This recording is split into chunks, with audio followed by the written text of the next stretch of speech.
Hai, selamat pagi Sugeng Enjing.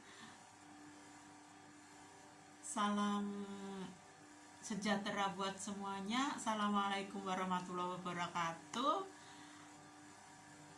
Jumpa lagi dengan Mbak Melati dari Jawa Timur dalam rangka bernusantara lagi. Tidak, jangan sampai jenuh, jangan sampai bosen untuk selalu bernusantara. Yang lagi viral ini adalah perang Ukraina dengan Rusia. Nanti kita kaitkan dengan Nusantara. Sebelumnya saya akan bercerita Ukraina itu kalau difilmkan drakor. Siapa yang suka drakor pasti ngerti sinetron Korea itu ya. Ceritanya yang mendayu-dayu. Sinetron Indonesia, siapa yang suka? Pasti mendayu-dayu, pasti antara mantan, pelakor.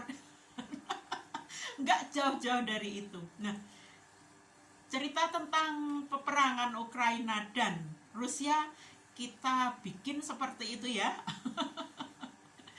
Jadi begini ceritanya. Jadi lebih dari 20 tahun yang lalu itu Ukraina itu menceraikan mantan suaminya, yaitu Rusia, dan beberapa anak menjadi milik Ukraina. Mantan suaminya juga sangat akomodatif padanya ya, dan meninggalkan banyak harta keluarga untuk Ukraina. Sangat baik sebetulnya. Dan juga mantan suaminya itu juga melunasi utangnya si Ukraina itu yang hampir 200 miliar lebih hutangnya. Nah, gitu Ukraina masih belum puas. Sebab baik ya, nak dalik mudah-mudahan jauh dari kita sifat-sifat rakus seperti itu. Setelah menyingkirkan mantan suaminya, Ukraina ini mulai digoda oleh playboy Amerika Serikat dan kelompoknya, yaitu yang bergabung dalam NATO itu ya. Sampai dia benar-benar jatuh dalam pelukan mereka. Jadi Ukraina itu berada dalam pelukan playboy tadi dan gerombolannya.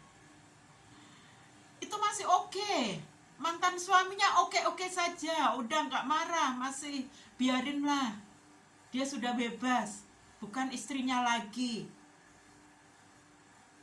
Setelah si Ukraina itu benar-benar manut pada si playboy tadi ya, dan dipakai oleh si playboy untuk menyerang mantan suaminya, si Ukraina dengan bodohnya manut saja. Ya, otomatis yang sudah bukan jadi suaminya tadi kalau tetap diganggu seperti itu, ya mantan suaminya jadi sangat marah kan. Setelah marah dan bersikeras untuk mengambil anaknya lagi. Kasihan kan anaknya yang dibawa oleh si Ukraina, yang hanya diajak untuk durhaka pada orang tuanya juga, menyerang orang tuanya. Ini seperti Raden Patah menyerang Majapahit dulu itu. Itu Majapahit itu orang tuanya Raden Patah. Tapi sama Raden Patah diserang Majapahitnya, nyerang bapaknya sendiri. Ini Ukraina bisa kualat ini.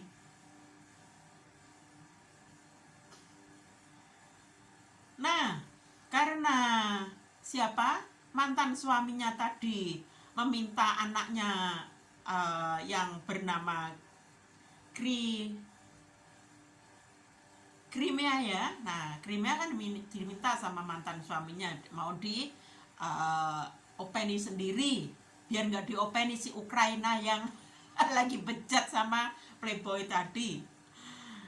Akhirnya Ukraina mulai menyimpan dendam dan bermimpi dia ingin menikah dengan keluarga NATO dan terus untuk memeras mantan suaminya. Ya nggak bisa, mantan suaminya bukan orang bodoh ya. Dan ternyata si playboy tadi tidak mau menikahi si Ukraina. Dia hanya ingin menggunakan si Ukraina tadi untuk menggertak mantan suaminya. Dengan segala upaya, kedua anak itu terpaksa menangis dan mencari ayah mereka. Jadi anak-anak si Ukraina akhirnya menangis mencari mantan ayahnya, mencari ayah mereka, ya. Dan kelompok playboy itu sewaktu-waktu mengirim beberapa barang yang sudah kedaluarsa, amunisi ya udah nggak zaman lagi. Mantan suaminya udah punya yang lebih modern. Nah, dikira Ukraina itu sudah sangat-sangat hebat. Ukraina terpedaya, bodoh dengan bodohnya. Jadi Ukraina mengira si playboy itu mendukungnya dan bahkan dengan sudah lancang terhadap mantan suaminya. Jadi Ukraina merasa bangga, merasa tersanjung, merasa punya teman. Dia lupa bahwa dia itu sudah pasti akan kualat lah. Terus mantan suaminya itu tidak tahan lagi dengan kelakuan si Ukraina dan menatap anak-anaknya yang malang dan bergegas meminta anak-anaknya itu untuk kembali ke mantan suaminya tadi, untuk kembali ke Rusia tadi. Demikian akhirnya mereka berkelahi sampai sekarang.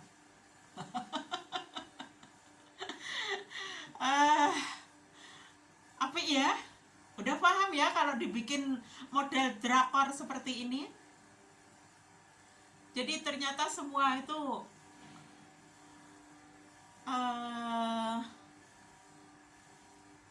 intinya udah kalau di model drakor, di model sinetron Indonesia, kita jadi paham ya. Kenapa sih mereka sampai bertengkar? Ya biasa seperti pertengkaran orang-orang Indonesia, pertengkaran rumah tangga lah intinya, macam ada di Indonesia itu. Nah sekarang kaitannya dengan Nusantara, karena channel saya memang untuk Nusantara. Jadi di Nusantara pun kalau ada model-model kelompok yang seperti itu, memang ada yang berusaha untuk memisahkan diri dari Nusantara gitu, ada. Karena Nusantara sekarang namanya Indonesia, jadi ada yang berusaha untuk memisahkan diri dari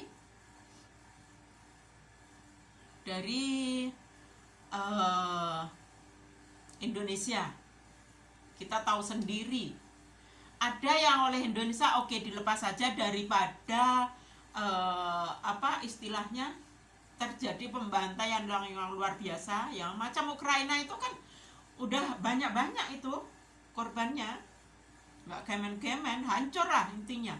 Negara kecil dibanding dengan Rusia yang demikian besar, perbandingannya itu wah luar biasa. Saya kemarin itu ngelihat perbandingan antara Ukraina dan Rusia itu jauh, ujung kuku sama kuku jempol. Jadi di Nusantara juga ada yang model-model orang yang berusaha ingin memisahkan diri seperti itu. Ada yang langsung oleh alam tidak direstui, jadi dihancurkan sendiri oleh alam karena memang itu sangat tidak baik. Mestinya menjaga tali silaturahmi agar kita utuh bersatu dalam naungan Nusantara, dalam naungan pamomong Nusantara kita, yaitu yang Sabdo Palon. Kok mau memisahkan diri, mau berusaha menspesialkan diri, gak akan alam Nusantara itu akan merestui. Ada lagi yang Tapi cara alam Nusantara yang enggak semua dihancurkan, alamnya enggak, ada yang oke dibiarkan lepas gitu aja, daripada akan menambah banyak korban. Nusantara itu luar biasanya di situ. Nusantara itu punya ajaran yang sangat luar biasa, yang sangat menjunjung toleransi. Jadi seperti itu. Jadi sekali lagi, agama-agama yang ada, agama-agama asing yang datang ke Indonesia itu oleh Nusantara diterima, itu karena rasa toleransi ajaran Nusantara. Jadi jangan sombong dulu ya agama-agama yang dari luar. Walaupun saya juga berada di golongan agama yang karena saya istilahnya menerima warisan, agama warisan. Jadi kita mau nggak mau harus akan menerima warisan itu, agama warisan. Ya kita bersyukur. Tapi kita tidak boleh melupakan ajaran leluhur yang demikian bagus.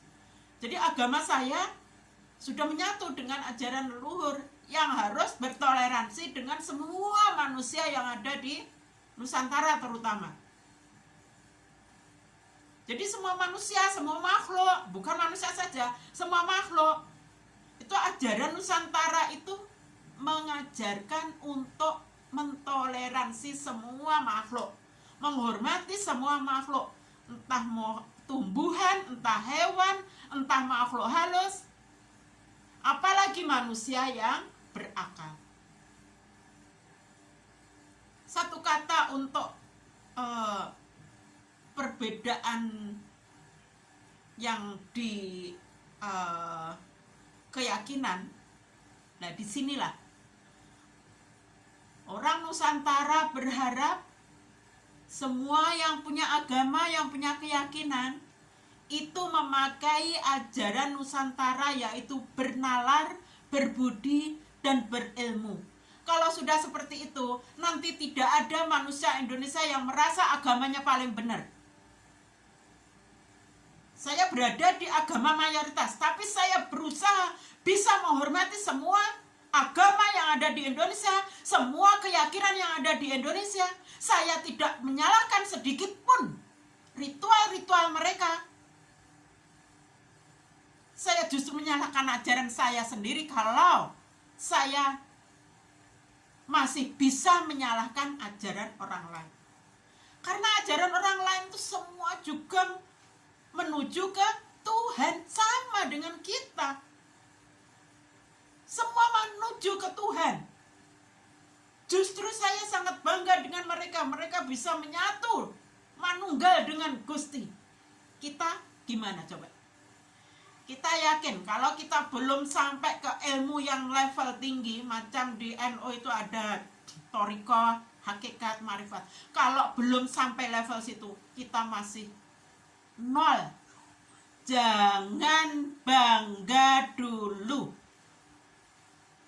Oke, itu aja. Udah 13 menit.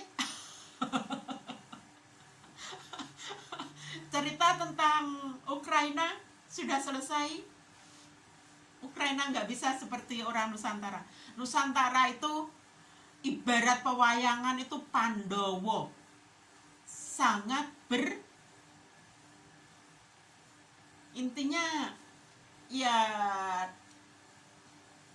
namanya Pandowo berarti bukan Kurawa. Orang yang mempunyai jiwa Nusantara sedikit banyak akan banyak mempunyai rasa toleran yang besar, punya jiwa legowo yang besar. Kalah dalam sebuah pemilihan, dia nggak akan mencaci maki pemimpin yang kalah jadi pilihannya. Itu bukan orang Nusantara banget. Camkan itu ya. Orang-orang yang sekarang terprovokasi oleh orang-orang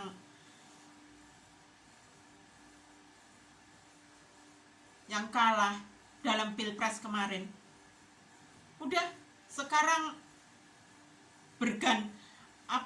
nyambung ke situ. Melebar. Jadi apa yang terjadi di Indonesia itu Ya gara-gara kalah pilpres kemarin itu coba diraba sendiri hati masing-masing. Bisa legowo ndak dengan kekalahannya? Kalau nggak bisa legowo, itu berarti belum sempurna jadi orang Nusantaranya. Yang Sabdo Palon enggak mengajarkan orang pecundang macam itu. Oke ya? Gitu aja.